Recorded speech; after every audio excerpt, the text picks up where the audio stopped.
አንጣው ስለው እያመጣው ቆለለው አለ። ወይ ጉድ! ጦርነቱ ገና አሁን ተጀመረ። ማይክል ጃክሰን እንግዲህ መልእክት አስተላልፏል። ኤፍሬም ከፍቅር ጋር በሚያደርገው ግንኙነት እንግዲህ አብርሽ አውቶ አውርዶ ምን አለ መሰላችሁ፣ የወንድም እርሻ ወንድም ቢያርሰው አሳመረው እንጂ መቼ አበላሸው። ወይ ጉድ! እንዴት ደግሞ እርሻ ደግሞ ሶሻል ሚዲያ ላይ ምን አመጣው? እንዴት ነው ማረስ ማለት? እንዴት በጣም ነው የሚገርመው። ቤተሰብዬ እንግዲህ ማይክል ጃክሰን በጣም አውቶ አውርዶ ነው።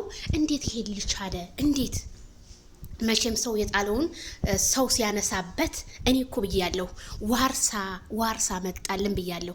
ዋርሳ ማለት የወንድምን ሚስት ሌላ ወንድ ሲያገባት ማለት ነው። እና ማይክል ጃክሰን እንግዲህ የመልስ ምት ማለት ነው።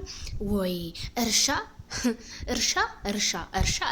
ኧረ ተው እንጹምበት። እርሻ ወይ ጉድና ፍቅርና እንግዲህ ኤፋዬ አብረው ይሄን ሰሞን እየቀበጡ ነው። እሷም ከሱ ጋር እየቀበጠች ነው። ነገሩን ማይክል እውነቱን እኮ ነው። እንዴት ወንድሜ ያረሰውን እርሻ እኔም መሬቱ ልረስበት ብሎ መሄዱ ኤፍሬም በጣም ትክክል አድርጓል። ምክንያቱም የወንድሙ ሚስት ሌላ ሰው እንዲያገባት አይፈልግም።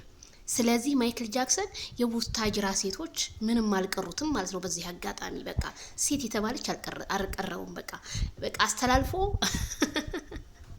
ይተኩሳል ማለት ነው። አላሚ እኮ ነው ማይክል ጃክሰን ያልኩት እኔ። እውነት የኔ ምላችሁ አይቼ ምን ጥርጥር አድርጌ ከወንዶቹ ሁሉ መርጬ ማይክል ጃክሰን ያልኩት ለዚህ ነው። ይመጥነዋል ማይክል ጃክሰን ላንተ ይመጥናል ብዬ ነው ማይክልዬና አስተያየቱ በጣም ነው የገረመው። እንዴት ሊሆን ቻለ? እንዴት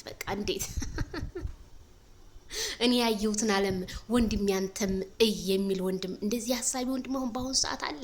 እኔው በልቼ ልሙት እንጂ አይ ማይክል ግን እኔ ያየሁትን ዓለም አንተ የሚል ወንድም እንደ ማይክል ጃክሰን ይስጣችሁ። ካልዳኔ ሙት ጦርነቱ ተጀመረ።